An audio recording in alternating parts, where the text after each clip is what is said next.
Don't bother speaking at the table, you've got nothing worth saying, my father muttered, his eyes fixed on my brother while he slid the check across the polished wood. $100,000. My brother's grin stretched wide, proud, as if he had earned it, not simply inherited it. And me? I sat there with my fork still hovering mid-air, the words my father had spit earlier, "You're the worthless," still echoing, still burning like a brand pressed into skin. Hi everyone, my name is Seraphine Duskwood, and I was 26 when I discovered that my bloodline could cut deeper than any knife. I didn't scream. I didn't cry. I just studied the way the chandelier light caught my father's cufflinks, gold and immaculate, as though they were forged to reflect only my brother. 4 years, I had been the ghost in the room, watching him stumble, watching them cushion every fall. My small victories were invisible. His failures? They were repackaged into family pride. Tonight wasn't a surprise. It was a confirmation. The betrayal wasn't loud. It was insidious. It lived in silence.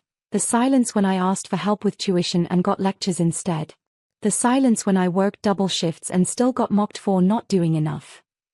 Tonight was just the headline act in a story I had always known. I was the expendable one. I remember the soundscape with cruel detail, the pen scratching across the check, the scrape of chairs as they stood, my brother's laughter bouncing like broken glass inside my skull. My hands trembled, not from weakness, but from a seed taking root, a seed named revenge. I didn't slam the door when I left. I didn't beg. I stepped into the cold winter air, snow crunching under my boots, and whispered to the night, "They will never hear from me again." And for 2 years, they didn't. 2 years of silence. 2 years of rebuilding from ashes. 2 years of turning worthless into something they would never comprehend. Until headlights tore through the dark, halting on the gravel drive of my land. My brother's voice, panicked, desperate, broke the stillness. "Dad, you need to come here right now." The silence I had guarded so fiercely had finally shattered. The night my brother's car skidded onto my property, I stood on the porch with my arms crossed, the cold air curling around me like smoke. The gravel crunched under his tires as he jumped out, pacing in frantic circles, phone clutched to his ear. "Dad, you don't get it. You need to see this place." His voice cracked, half awe, half panic. I didn't speak. I let him rant. Because what he saw rising behind me wasn't the ghost of the girl they once called worthless. It was the proof of every hour I worked, every callous, every sleepless night they never knew about. Where once lay an empty stretch of scrubland now stood a sprawling property, timber walls glowing in the moonlight, acres of fenced pasture rolling like dark waves, the quiet hum of machinery I had invested in. A place built not from charity, but from defiance. 2 years ago, I left that dinner table and disappeared into grit. I sold everything I owned except my will. I waitressed, I cleaned motel rooms, I picked up contracts no one else wanted. Every cent was poured into this land, every setback sharpened me. And when the chance came, when a foreclosure notice landed on a forgotten ranch, I bought it with cash I'd bled for. And I turned it into something alive. Now, under the silver light, my brother's disbelief fed me more than any apology ever could. His eyes darted from the stables to the barns to the long line of equipment. He didn't see just wood and steel, he saw control slipping away. For once, he couldn't laugh me off, couldn't reduce me to an afterthought. "How the hell did you do this?" he finally spat, his voice trembling. I only smiled faintly, leaning against the railing. "By being worthless, remember." The silence that followed was heavier than stone. For the first time, I watched my brother struggle to form words, and fail. His empire of arrogance was cracking, and he didn't even know the half of it. Because this was only the beginning. My brother's face twisted under the porch light, a mix of confusion and rage. He looked at me the way a gambler looks at a rigged deck, like the game he thought he owned had betrayed him. You can't afford this," he stammered, his voice breaking against the night air. "You've got nothing. You're no one." I let the words hang there, unchallenged, until he grew uneasy at his own echo. Then I stepped forward, boots crunching on the gravel, my shadow stretching long across the yard. "No one." My voice was calm, almost gentle. "Then who built all this while you were burning through Dad's money?" The color drained from his face. He hated being reminded of the truth, that his business, the one Dad had invested a fortune into, had failed within 18 months.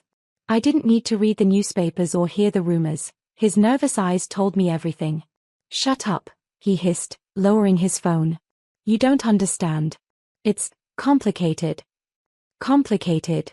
That word. It was always his shield. His losses weren't failures, they were complications. His lies weren't betrayals, they were misunderstandings. And Dad?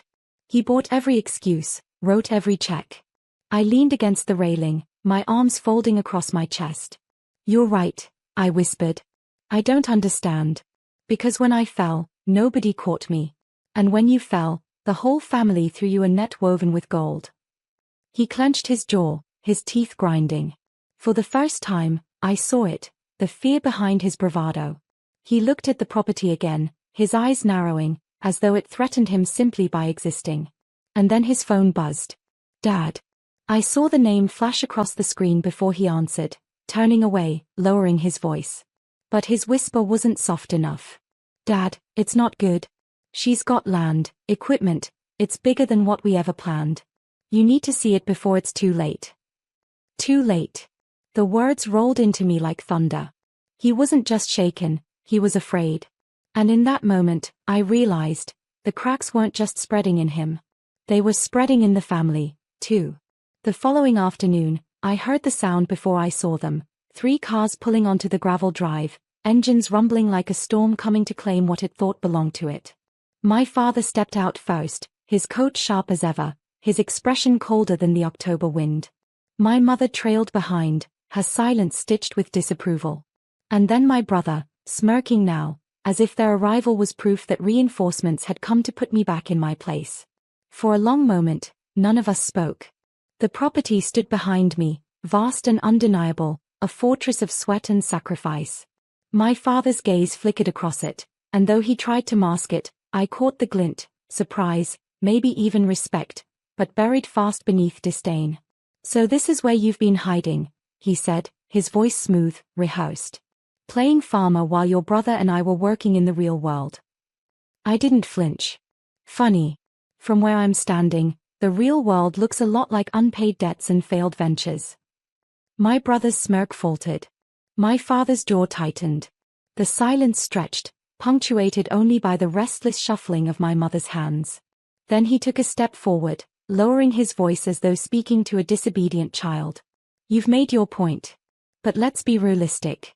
You don't have the experience to manage all this. You'll burn out. You'll fail. And when you do, this land will go to waste. Better to fold it into something useful. Into family hands." Family hands. The same hands that once shoved me away from the table. I met his gaze evenly. "When you called me worthless, did you imagine I'd still build something worth more than your son's empire of excuses?" The words landed sharp. My brother shifted uncomfortably, but my father stood rooted, his pride warring with disbelief.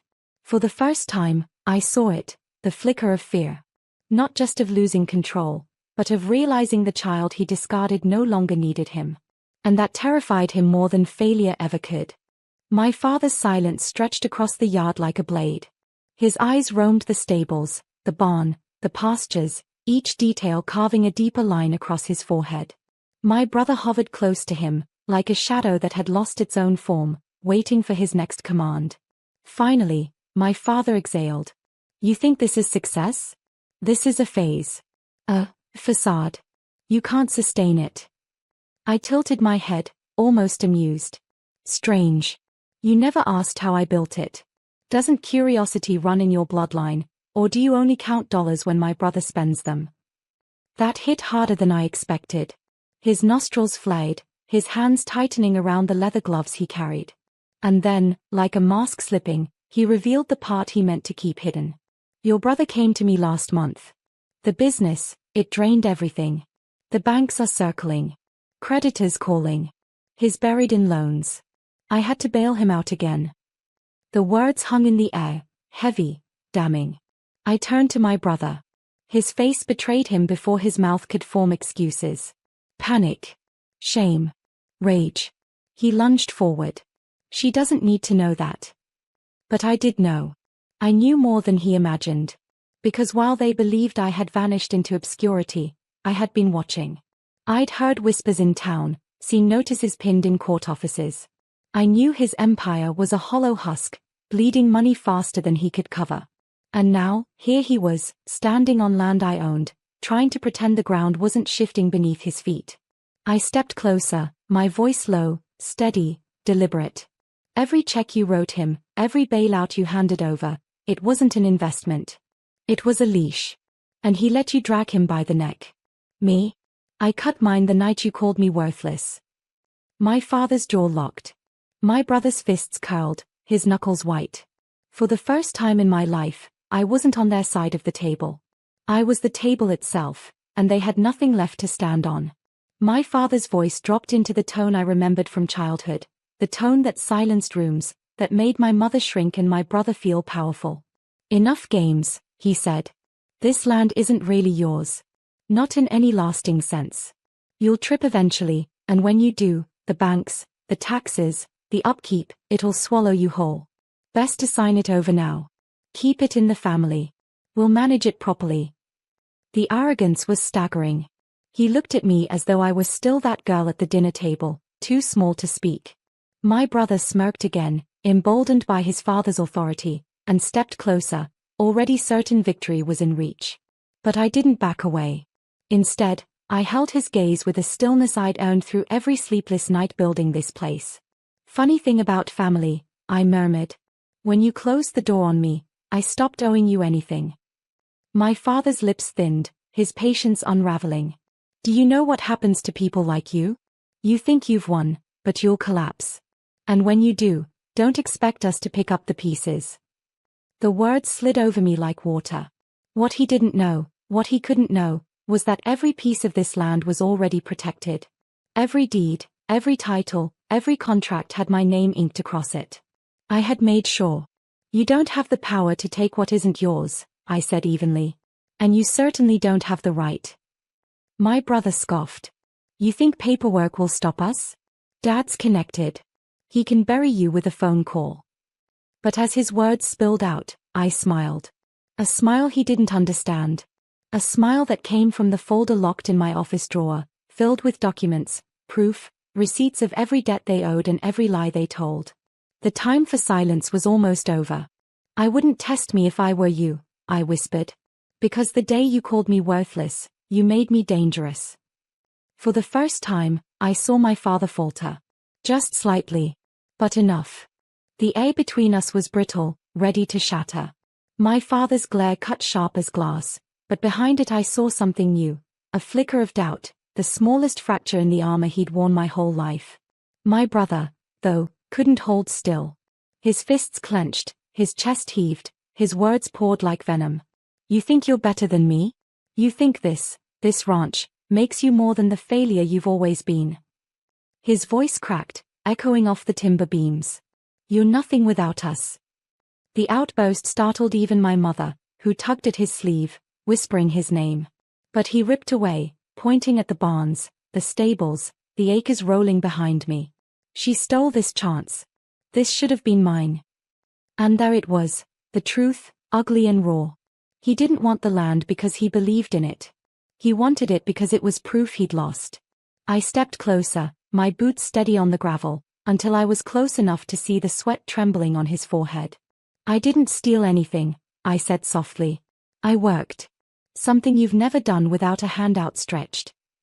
His face twisted. Rage boiled over. He lunged toward me, his voice tearing through the air. I'll destroy this place before I let you keep it. But before his hand could so much as brush me, my father barked his name.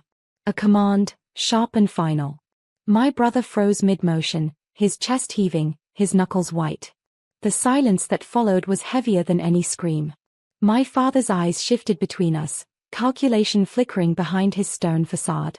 For the first time, I realized he wasn't just afraid of losing control over me, he was afraid of his son unraveling in front of him. And in that unraveling, something became clear.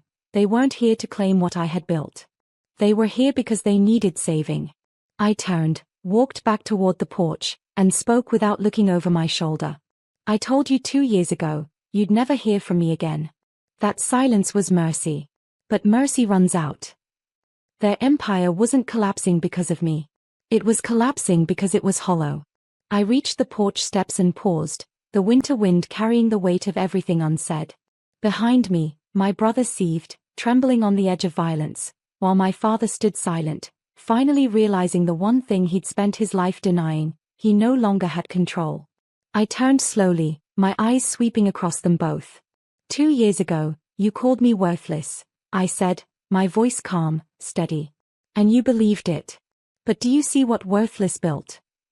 The barns stood tall in the moonlight, the pastures stretching into the dark, the hum of life born from my labor. Every acre was proof, every plank of wood a testimony that I had forged myself without them. My mother's lips trembled, but she said nothing. My father, proud even in defeat, tried one last strike. Blood is blood. You can't erase us. I let the words hang, then shook my head. I don't need to erase you. You erased me the moment you chose him over me. I only learned to live without the weight. I walked to the railing, running my hand over the grain of the wood I had sanded myself. My brother muttered curses under his breath, but they no longer touched me. His empire had collapsed, his excuses stripped bare. My father's authority had cracked, his words suddenly empty. Leave, I said finally, quiet but absolute. This land is mine. My life is mine. And the only thing you'll inherit from me is silence. For a moment, they didn't move. But then, as if pulled by an invisible thread, they turned back toward their cars. My brother shouted something I didn't catch. My father didn't look back at all. I stood there until their taillights disappeared into the night. And then, for the first time in years, I exhaled, not with anger, not with grief, but with peace. The world had called me worthless. Yet here I was, surrounded by proof that worth is not given, it's built. I closed my eyes, the night air cool on my face, and whispered a single word that sealed everything behind me.